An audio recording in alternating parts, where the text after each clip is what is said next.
Upaya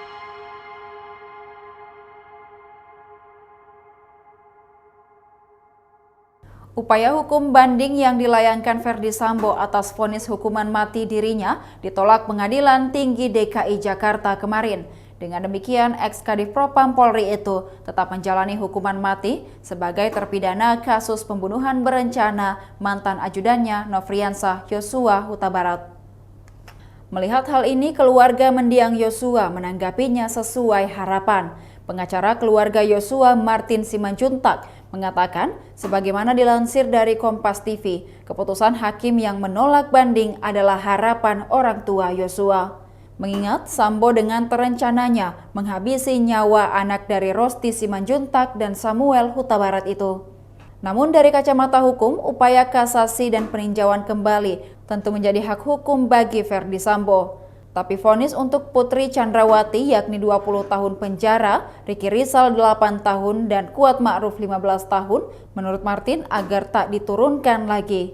Dari sisi kemanusiaan, Martin berharap agar Sambo kembali melakukan kasasi dengan alasan untuk mempertahankan hidup. Sebab menurut Martin, idealnya seseorang harus punya rasa mempertahankan hak hidupnya, karena jika tidak, tentu akan berbahaya. Mengenai keringanan, Martin juga melihat kemungkinan bisa terjadi jika Ferdy Sambo mau mengakui perbuatannya membunuh Yosua. Sebab selama persidangan kemarin sampai detik ini, Sambo belum juga mau mengakui. Ia pun berharap di kasasi nantinya akan ada hal baru terungkap agar hukuman Sambo bisa diturunkan. Abuse of power, sehingga harus ada batas yang jelas dan tegas tentang hal-hal apa yang wajar dan patut, serta kapan suatu perintah dari atasan bila bisa dilaksanakan secara sah. Semuanya tentu untuk tatanan kehidupan yang lebih baik dalam rangka bermasyarakat, berbangsa, dan bernegara.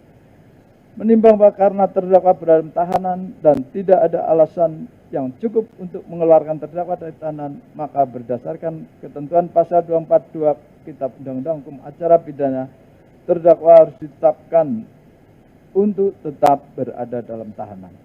Menimbang bahwa karena terdakwa dijatuhi hukuman, maka secara hukum harus dibebani untuk membayar biaya perkara, kecuali apabila dijatuhi pidana mati atau pidana seumur hidup, maka biaya perkara dibebankan pada negara.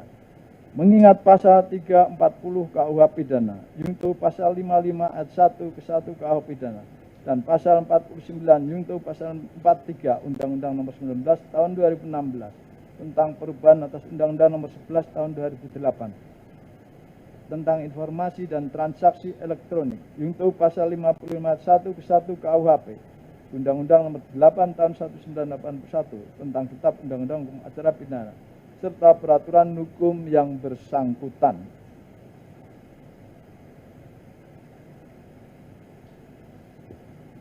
Mengadili. 1. Menerima permohonan banding dari terdakwa Ferdy Sambo SH MH dan penuntut umum pada Kejaksaan Negeri Jakarta Selatan. Kedua, menguatkan putusan Pengadilan Negeri Jakarta Selatan nomor 796/PIB/2022/PN Jakarta Selatan tertanggal 13 Februari 2023 yang dipintakan banding tersebut. Ketiga, menetapkan terdakwa tetap berada dalam tahanan. Keempat, membebankan biaya perkara kepada negara. Demikian diputuskan dalam rapat permusyawaratan Majelis Hakim Pengadilan Tinggi DKI Jakarta pada hari Senin tanggal 10 April 2023 oleh Singgih Budi Prakoso, Sarjana Hukum Master Hukum sebagai Hakim Ketua, Ewit Sutriyadi, Sarjana Hukum Master Hukum, H. Mulyanto, Sarjana Hukum Master Hukum, Abdul Fatah, Sarjana Hukum Master Hukum, dan Tony Pribadi, Sarjana Hukum Master Hukum, sebagai hakim-hakim anggota. Putusan tersebut pada hari Rabu, tanggal 12 April, diucapkan dalam sidang yang terbuka untuk umum oleh Ketua Majelis dengan dihadiri oleh hakim anggota tersebut, dibantu oleh Budiarto SHMH, Panitera Pengganti pada Pengadilan Tinggi tersebut, tanpa dihadiri oleh penuntut umum dan terdakwa atau penasihat hukum terdakwa. Demikian Tribun Hot News kali ini, saksikan berita lainnya hanya di kanal YouTube dan Facebook Tribun Timur. Terima kasih sudah nonton, jangan lupa like, subscribe, dan share ya!